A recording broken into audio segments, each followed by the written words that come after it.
भारत में न तो लोकतंत्र था, न संविधान था, न तो मानवता थी, न राजनीतिक समझदारी थी।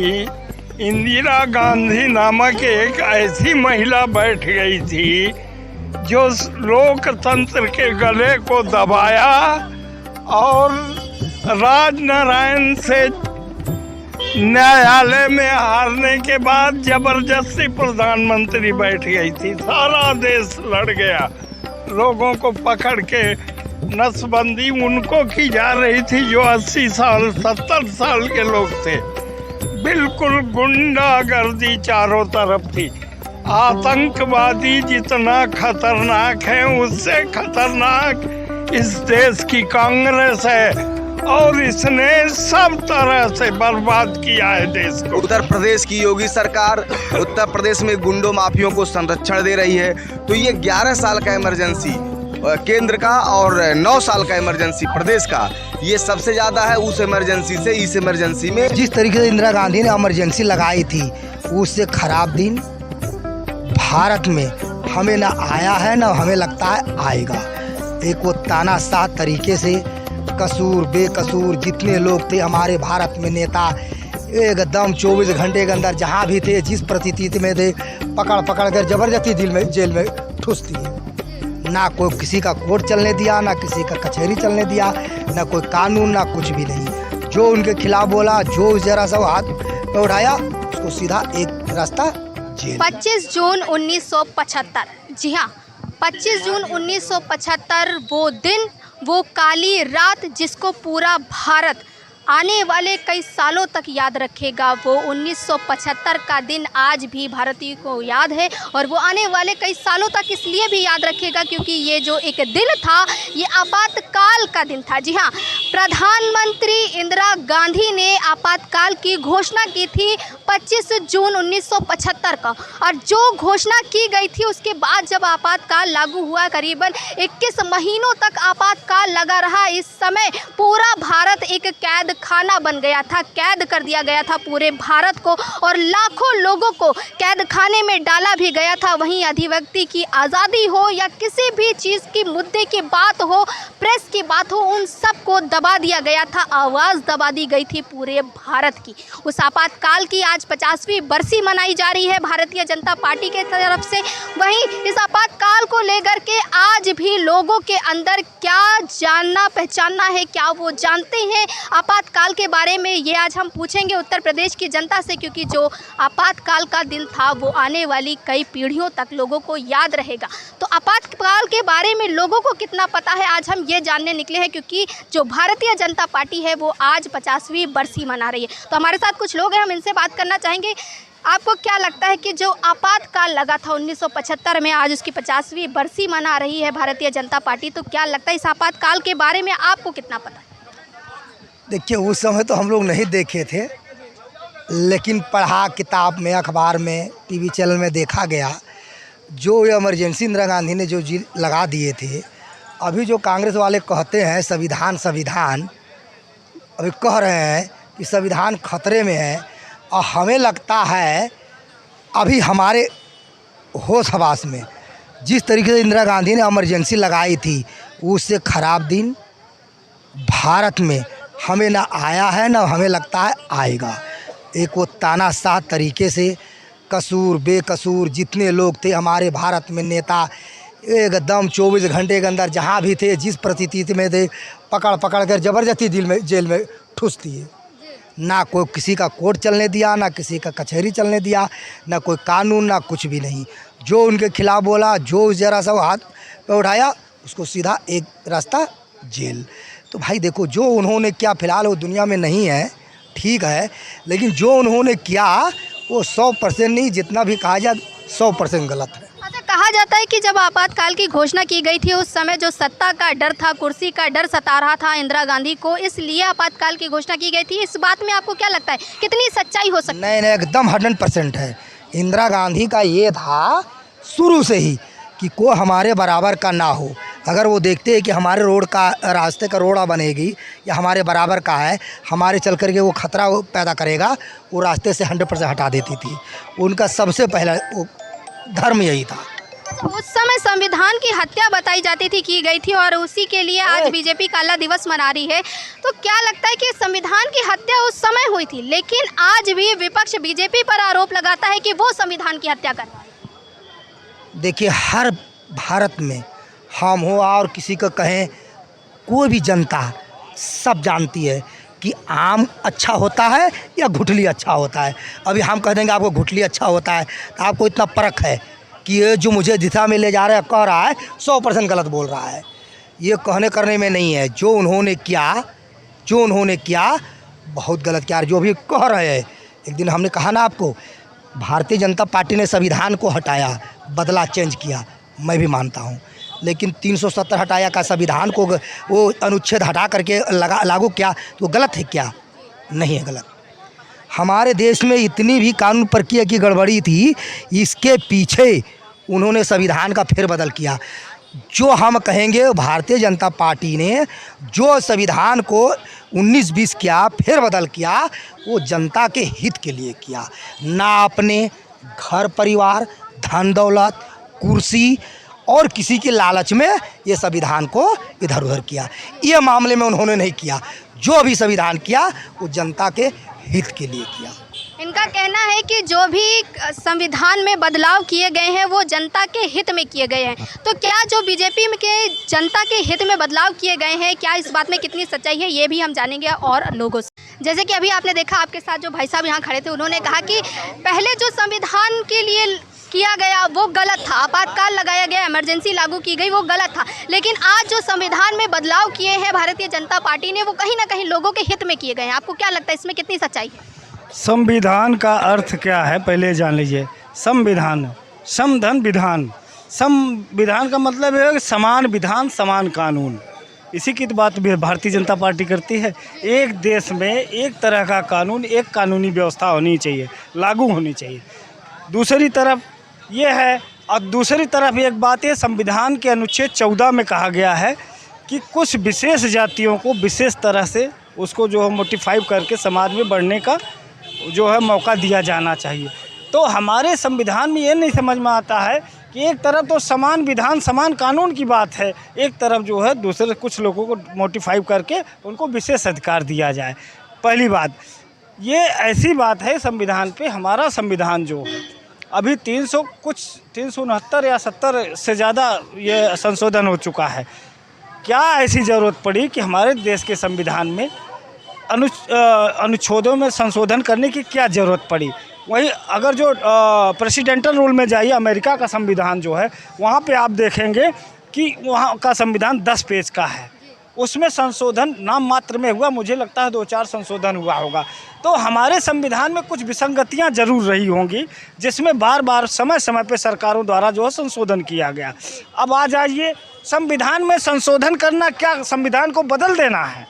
मुझे नहीं लगता है कि संविधान में संशोधन करना समय और परिस्थितियों के हिसाब से जो है उस व्यवस्था में जो परिवर्तन करना, ये संविधान का बदलाव नहीं है। संविधान के मूल ढांचा को परिवर्तित नहीं किया जा सकता, उसमें संशोधन किया जा सकता है। जो विपक्षी पार्टी आज कह रही हैं कि संविधान को बदल दिया गया, तो इसका मतलब है 370 से 69 से ज़्यादा जो संवैधानिक संशोधन हुए हैं, तो इसका मतलब संविधान को बदल दिया गया। अगर संविधान को बदल दिया गया तो भारतीय जनता पार्टी ने भी लोकहित में, जनहित में अगर संविधान में परिवर्तन किया है तो उसको हम संविधान का आमूलचूल परिवर्तन नहीं कर सकते। जैसे कि आज देखा जा रहा है कि आपातकाल इमरजेंसी का 50वीं बरसी मना रही है भारतीय जनता पार्टी, वहीं कहीं ना कहीं विपक्ष लगातार आरोप लगाता है कि भारतीय जनता पार्टी संविधान की हत्या कर रही है। लेकिन जो 1975 में हुआ और 21 महीनों तक पूरे भारत ने झेला इमरजेंसी, उसके लिए क्या कहेंगे कि वो हत्या थी या आज जो हो रहा है वो हत्या? देखिए, जो 1975 में इमरजेंसी था और ये तो लगातार 11 सालों से इमरजेंसी चल रहा है। 11 सालों से केवल बीजेपी की सरकार, केंद्र की सरकार अडानी और अंबानी को पैसा कमवा रही है। उत्तर प्रदेश की योगी सरकार उत्तर प्रदेश में गुंडों माफियों को संरक्षण दे रही है। तो ये 11 साल का इमरजेंसी केंद्र का और 9 साल का इमरजेंसी प्रदेश का, ये सबसे ज़्यादा है उस इमरजेंसी से इस इमरजेंसी में। ये 11 साल का वक्त है, इन्होंने कहा 11 साल से इमरजेंसी लागू है। वो 21 महीने की बात थी, लेकिन ये 11 साल से इमरजेंसी लागू है। लेकिन 50 साल से जो कांग्रेस के द्वारा किया गया था, उससे भारत में कितना बदलाव आया, ये बताइए। आप देखिए, हमारे देश में सुई से लेकर के जहाज़ तक बनाने का काम इससे पहले की गवर्नमेंट ने किया। हमारे देश में जो भी व्यवस्थाएं हैं सब किया, लेकिन ये सरकार केवल धर्म के नाम पर, जाति के नाम पर, हिंदू मुसलमान के नाम पर लड़ाने का काम करके, एक दूसरे को लड़ा करके सत्ता की रोटी गर्म करने का काम किया, अपनी जेब भरने का काम किया। भारतीय जनता पार्टी के लोग देश विरोधी है, समाज विरोधी है और एक दूसरे को लड़ा करके। एक सवाल पूछना चाहूँगी आपसे कि केरल में कांग्रेस हर बार क्यों जीतती है? आप केरल में पढ़े लिखे लोग हैं, दक्षिण भारत में पढ़े लिखे लोग हैं। वो लोग जो है जुमलेबाजी के बातों में नहीं जाते, झूठी की बातों में नहीं जाते। बिहार और उत्तर प्रदेश में जो बढ़ती हुई आबादी है, बिहार और उत्तर प्रदेश में बीजेपी पूरी धार्मिक प्रपंडा के कारण अपने आप को चुनाव ध्रुवीकरण करने के कारण सफल हो जाती है। लेकिन मैं आपको बताना चाहता हूँ, आप देखिए जिस तरीके से मणिपुर में बदनामी कराई भाजपा ने, जिस तरीके से उत्तर प्रदेश में आप देखिए इटावा में कथावाचक के साथ क्या हो रहा है। अभी गोरखपुर में नेता अपोजिशन लीडर माता प्रसाद पांडे, लाल बिहारी यादव जी वहां जा रहे थे, वहां नहीं जाने दे गया। आप देखिए जिस तरीके से उत्तर प्रदेश में ये पूरी तरफ से बहुरूपिया सरकार फलाप हो चुकी है। और कहना है उत्तर प्रदेश की जनता ने 2024 में दिखा दिया, तो कुछ बीजेपी के बड़े नेताओं का दिमाग ठिकाने लग गया है। इसीलिए कांग्रेस इस बार एक सीट कांग्रेस को मिली थी और सबकी बात बता रहे। इन्होंने कहा कि साउथ में और केरल में पढ़े लिखे लोग हैं, तो क्या पूरे भारत में जितने भी स्टेट हैं, जितने भी राज्य हैं, क्या वहाँ पर अनपढ़ बसते हैं? सबसे बड़ा सवाल है। आपको क्या लगता है? आप मेरी बात सुनिए। कुछ दलाल मीडिया जो बीजेपी की चाटुकारिता की हद कर रही हैं, उनकी वजह से जो शरीफ मीडिया है वो लोग भी पिट रहे हैं। मैंने ऐसा नहीं कहा, हमने ऐसा कहा कि जो दक्षिण भारत के स्टेट हैं वहाँ पर पढ़े लिखे लोग ज़्यादा पाए जाते हैं। हमने ये नहीं कहा कि हमारे उत्तर प्रदेश बिहार में पढ़े लिखे लोग नहीं हैं। आप खुद पता कर लीजिए। अब आप कितना बड़ा आरोप लगा रही हैं कि हमने कहा और जगह पढ़े लिखे लोग नहीं पाए जाते हैं। तो पहले आप लोग कहने का तात्पर्य तो यही था और आपने मीडिया को दोषी ठहरा दिया। मीडिया 50 साल से क्या कर रही थी वो आपको भी पता है और 11 साल से क्या कर रही है वो भी पता है। आप क्या कहना चाहेंगे? इनका कहना है कि केरल में और साउथ में पढ़े लिखे लोग हैं। अभी भी मैं यही कहूँगी, इन्होंने ये नहीं कहा कि और बाकी जगह भी पढ़े लिखे लोग हैं। इन्होंने कहा केरल और साउथ में पढ़े लिखे, देश में पढ़े लिखे लोग हैं, अपना ही कथन चेंज कर रहे हैं। देखिए ये बेचारे ये बहुत कुंठित हैं।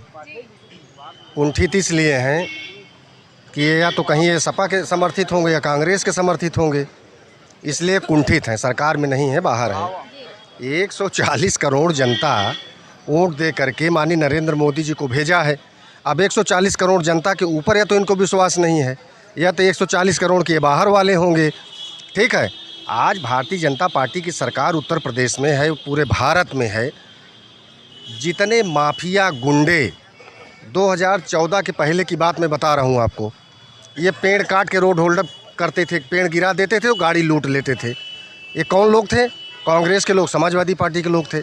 लोगों को गोली मार देते थे चौराहे पे, दुकान लूट लेते थे, दरोगा को मार के बोनट पे लाद ले जाते थे। ये कौन लोग थे? अब आज अब इनके लोगों को के ऊपर चाबुक चल रहा सरकार का, तो इनको तकलीफ हो रही है। ये तो कह रहे हैं कि 11 साल से आपातकाल लगा है भारत में। ये 11 साल से आपातकाल नहीं लगा है, आज इनके दिमाग में आपातकाल लग गया। इनके दिमाग में ही आपातकाल लग गया आज, इसलिए कि बर्दाश्त नहीं कर पा रहे हैं। ठीक है, ये उसकी बात कर रहे हैं जिसके न जाति और धर्म का पता नहीं है, ये उसकी बात कर रहे हैं। और अभी आपने कहा था कि वहाँ पे जो घटना घटी है इटावा में, चर्चा आपने किया था ना, मैं यही कहूँगा ये जो घटना घटी है, जिन लोगों ने मुँह छिड़का उनके ऊपर, जिन लोगों ने उनका मूड मुड़ा दिया, ये उनका दोष है। आप ये बताइए, देश की आज़ादी के बाद जाति का बंटवारा हुआ और जाति के बंटवारे में सबको काम दे दिया गया कि आपका काम ये है कि आपका काम ये है। भाई मेरा काम दे दिया गया, मैं जात का लोहार हूँ, मेरा काम मैं अपना कर रहा हूँ। बढ़ाई हूँ, लोहे लकड़ी काम है मैं कर रहा हूँ, सोनार हूँ अपना काम कर रहा हूँ, बर्तन बनाने काम ठठेरा हूँ कर रहा हूँ। ठीक है, पत्थर की मूर्ति बनाने काम मैं कर रहा हूँ। अब हम पोथी पत्रा लेके जाएंगे किसी के यहाँ, हम कहते नहीं कि बिच्छू को मंत्र न जाने और चला जाए वहाँ मंत्र पढ़ने। तो आदमी किया ना। आपके घर में बच्चा पैदा होता तो आप उनको बुला के सम्मान देते हैं। आपके घर में आप अपने खून पसीने की कमाई से घर बनाते हैं, नींव खोदते हैं, तो उनको आप बुलाते हैं। आपके घर में कोई मर जाता है तो फिर भी उनको आप बुलाते हैं। तो जब आप उनको सम्मान देते हैं इतना, तो कहीं ना कहीं तो कोई बात है। जब आप सम्मान नहीं अगर देंगे, आप कर रहे हैं इटावा की घटना की, तो मैं ये भी सवाल करना चाहूँगी कि जब एक पंडित हर काम कर सकता है, वो बनिया का काम कर सकता है, दुकान खोल सकता है, वो मोची का काम कर सकता है, वो अधिकारी बन सकता है, तो अन्य जातियाँ पंडित का काम क्यों नहीं कर सकती? हम कहते हैं कि उसको करने की क्या ज़रूरत है। उर्दू की किताब आप पढ़ेंगी तो आपका बच्चा IAS IPS बनेगा। संस्कृत की किताब आप पढ़ेंगी तो आपका बच्चा IAS IPS और डॉक्टर इंजीनियर बनेगा, कि स्कूल के सिलेबस को जो पढ़ेगा वो बनेगा। आप स्कूल में जो किताब पढ़ाया जाता है, जो कॉलेज में किताब पढ़ाए, अपने बच्चों को पढ़ाइए। जो काम अपना कर रहा है उसको करने दीजिए ना। आप उसकी दुकान पे मत जाइए, जाना बंद कर दीजिए, उसकी दुकान बंद हो जाएगी। लेकिन नहीं, आप जाओगे, जो वो कर रहा है मैं भी करूँगा, तो जब करोगे तो उसका कहीं ना कहीं तो उसका इफेक्ट पड़ेगा ना। आप मत जाइए ना, क्यों जा रहे हैं आप? चलिए अभी हम आपातकाल की कर रहे थे, इमरजेंसी की बात कर रहे थे। अभी हाल ही में एक पिक्चर भी रिलीज हुई थी जिसका नाम था इमरजेंसी, और बीजेपी की सांसद, जी हाँ, मंडी से सांसद कंगना रनौत और एक्ट्रेस कंगना रनौत ने उसमें इंदिरा गांधी का किरदार निभाया था, उसका भी विरोध किया गया था कांग्रेस के द्वारा। तो क्या सच्चाई दर्शाने से डर रही थी कांग्रेस, इसलिए विरोध कर रही थी? देखिए, कांग्रेस के लोगों को, कांग्रेस को ही नहीं, कांग्रेस के जितने सपोर्टर हैं उनको सबको ये पता है कि इंदिरा गांधी के काले कारनामे क्या थे। काले कारनामे क्या थे? फिरोज गांधी से उन्होंने शादी किया, उसके बाद नाम के आगे गांधी लगाया, फिर हिंदुओं की नसबंदी कराया, फिर उसके बाद आतंकवादियों को लाया। अब आज आतंकवादी मारे जा रहे हैं तो उनको पीड़ा हो रही, आज चुन चुन के मारे जा रहे हैं तो उनको पीड़ा हो रही। और वही आतंकवादी कह रहे हैं कि तुम हमको ला के हिंदुस्तान में बसाए और आज हम सब मारे जा रहे हैं। ये क्या हो गया? तो गाली तो आतंकवादी लोग कांग्रेस को दे रहे हैं ना, और कोई नहीं दे रहा है। हिंदुस्तानी गाली नहीं कांग्रेस को दे रहा है। ये 140 करोड़ जनता कांग्रेस को गाली नहीं दे रही है। वो जो पाकिस्तान से आए हैं, बांग्लादेश से आए आतंकवादी, उनको गाली दे रहे हैं कि तुम हमको ला के यहाँ बसाई हो, आज हम मार दिए जा रहे हैं। गाली आज वो दे रहे हैं।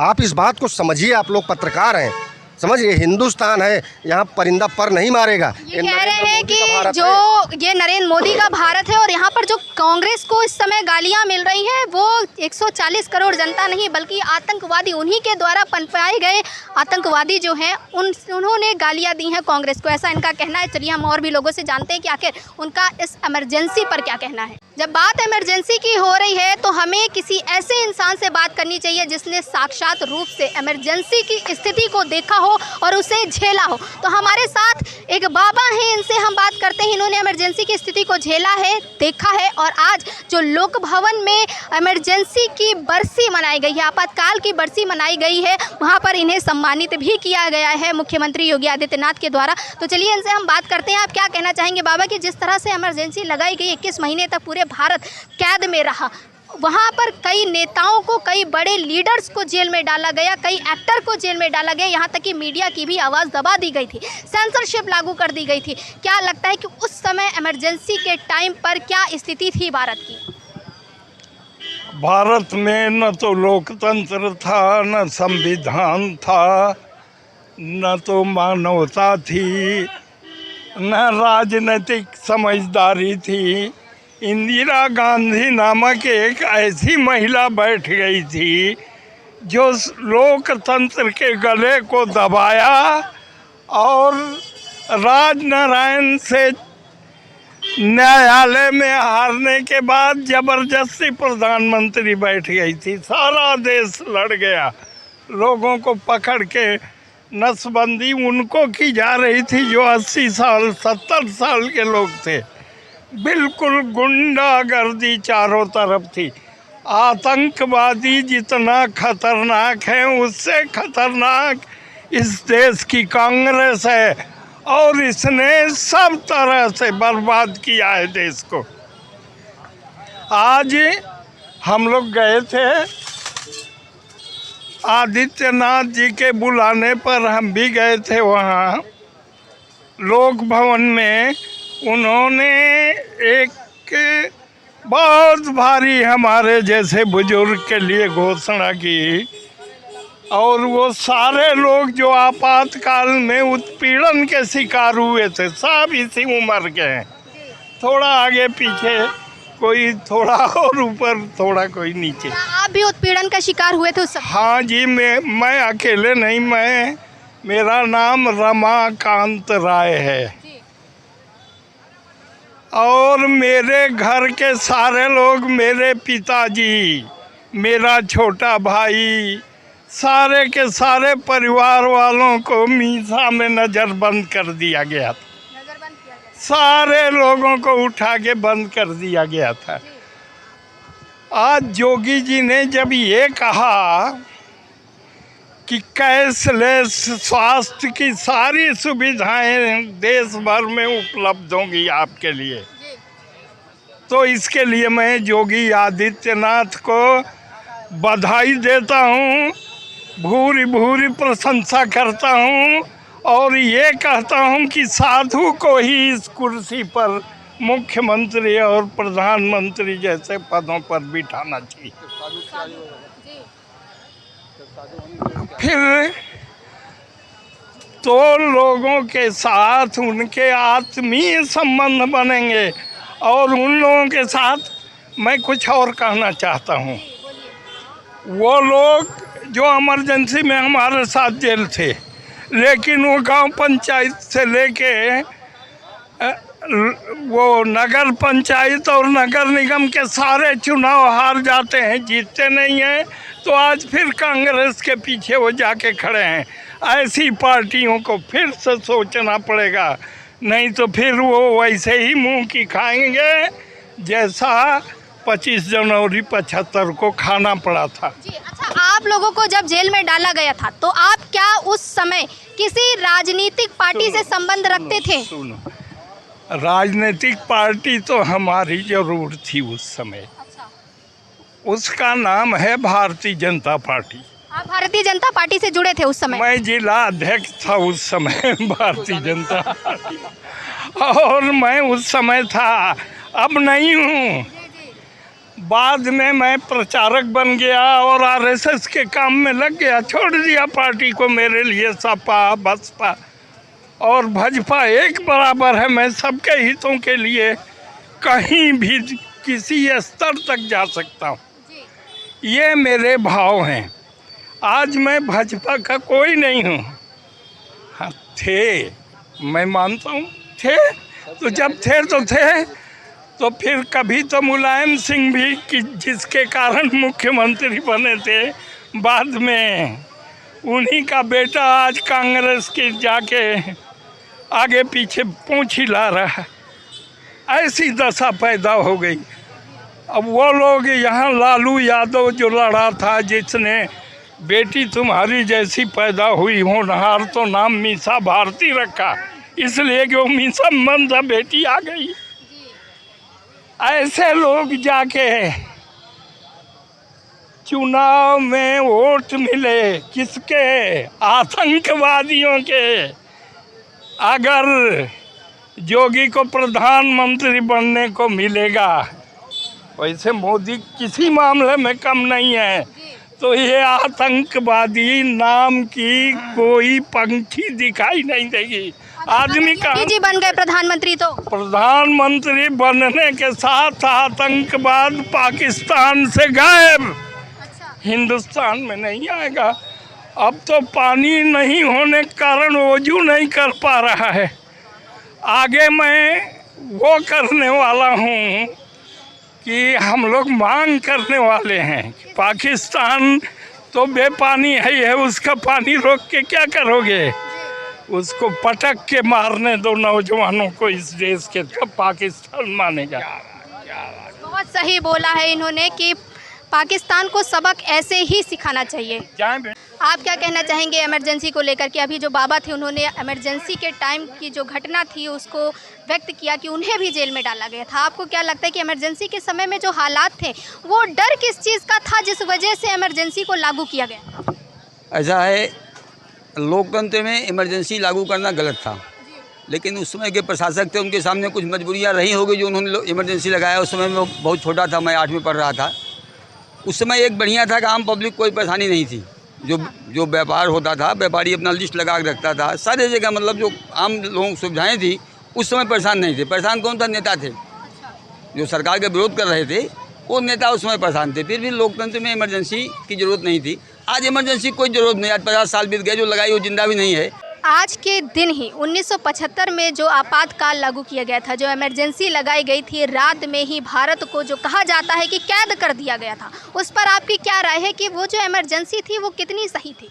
वो बहुत दर्दनाक इमरजेंसी थी और बहुत ख़राब थी, और उसका विरोध आज तक होता है दिलों में लोगों का। इमरजेंसी है, उस टाइम उठा के जेल में विपक्ष में डाल देते, कोई बोल नहीं सकता था। पेपर का ये हाल था कि रेंगने लगे थे, इतना बुरा हाल हो गया था। कोई आदमी कुछ बोल नहीं सकता था, कुछ आदमी कुछ कर नहीं सकता था। वो इमरजेंसी में एक बात पर अच्छी हुई कि जनसंघ और कांग्रेस एक हुई। जनसंघ और कांग्रेस जो दोनों अलग अलग हुए, राइट और लेफ्ट दोनों एक हुए उनके खिलाफ, और फिर जयप्रकाश नारायण जी और सारे लोग एक हुए और एक आंदोलन हुआ। हमारे जो बड़े अंकल थे वो भी जेल गए इमरजेंसी में जी, वो भी विरोध किए थे, वो भी जेल गए, और वो कांग्रेस से थे। वो उन्होंने ये कहा जाता है कि इमरजेंसी के टाइम पे सिर्फ नेताओं को और अभिनेताओं को भी परेशानी हुई थी, क्या आम जनता को भी इमरजेंसी झेलनी पड़ी थी? आम जनता को भी झेलनी पड़ी थी। देखिए इमरजेंसी लगता तो देता, कोई आदमी बोल नहीं पाए, कोई कुछ नहीं कर पाए, आम आदमी का क्या मतलब है? ऐसे तो कहीं भी आप इमरजेंसी लगा दो, अभी मोदी जी इमरजेंसी लगा दें तो आम जनता से क्या मतलब है? आम जनता तो वही करेगा। मेन हो जब आपका right to freedom of speech की बाधा आए, तभी वहाँ से जब हमारे संविधान में बाधा आए कि हम संविधान के हिसाब से काम ना कर पाएँ, तब वो इमरजेंसी होती है, तब वो संविधान के खिलाफ होता है, तभी होती है। आम आदमी से क्या मतलब? कोई महंगाई थोड़ी बढ़ गई थी, कोई नौकरी हुई है, तो बात सही है, पर मेन बात है कि हमारी जो संविधान ने हमको जो राइट दिया है उसका उल्लंघन हो रहा था, इसलिए इमरजेंसी, उसके खिलाफ एकजुट होकर लड़े लड़ाई। और आज भी कोई आप आज भी नहीं बोल पाते हैं, आप चैनल बंद हो जाता है और लोगों को जेल डाला जाता है, यूपीए लगाया जाता है। यहाँ आज भी होता है, इसमें कोई दो राय नहीं है कि आज भी संविधान एक अभी जो मंडी की सांसद हैं और अभिनेत्री भी हैं कंगना रनौत, उनकी एक पिक्चर आई थी जिसका नाम ही इमरजेंसी था, उसमें उन्होंने इंदिरा गांधी का रोल निभाया था। तो आपने इमरजेंसी में वो पिक्चर देखी? पिक्चर देखी, पर पिक्चर नहीं, हमने किताब भी पढ़ी है। इमरजेंसी के दौरान क्या हुआ, किताब पढ़ा। अच्छा, उस इमरजेंसी जो पिक्चर रिलीज़ की जा रही थी उसका भी कांग्रेस ने कड़ा विरोध किया था, लेकिन उसके बावजूद भी कुछ नियम और शर्तों के बाद उस पिक्चर को रिलीज़ किया गया। तो क्या लगता है क्यों विरोध किया जा रहा था? क्या उससे उनकी सच्चाई सामने आती, इसलिए विरोध किया जा रहा? नहीं, उसमें कुछ गलत भी दिखाया गया था, इसीलिए विरोध हो रहा था। तो कांग्रेस में जान रही थी, इतिहास के हिसाब से थोड़ा काट पीट के दिखाया जा रहा था। ये बहुत सारे पिक्चर में हुआ है। जब केरल फाइल्स में सुप्रीम कोर्ट ने डांट लगाई तो डिस्क्लेमर डाला गया, ये फैक्ट नहीं है। केरल स्टोरी में सुप्रीम कोर्ट ने डांट लगाई तब आया, तो सेंसर तो इनके पास है। अभी सितारे ज़मीन रिलीज़ हुई, उसमें मोदी जी ने अपना वोट डलवा दिया कि इनको डालना ही पड़ेगा आपको। ये कौन सी बात है? बच्चों की और ये आती है, एक लाइन आती है लिखी हुई मोदी जी की, उन्होंने बोला सेंसर के पहले मोदी जी की लाइन आ गई। मोदी जी प्रधानमंत्री की लाइन आ सकती है, पर ज़बरदस्ती आपको नहीं करनी चाहिए। ये भी अघोषित आपातकाल का है, अघोषित आपातकाल यही होती है। आपके हिसाब से अभी भी आपातकाल जैसी स्थिति है? मेरा मानना है कि आज भी घोषित आपातकाल नहीं है, अघोषित आपातकाल है। आपका कहना है कि अघोषित आपातकाल आज भी है, लेकिन जिस तरह से आपातकाल की स्थिति 1975 में देखी गई, 21 महीने तक पूरे भारत ने झेला, पूरे भारत को कैद में रखा गया, वो स्थिति शायद ही आने वाली पीढ़ी भी भूल पाए, क्योंकि आने वाली पीढ़ी भी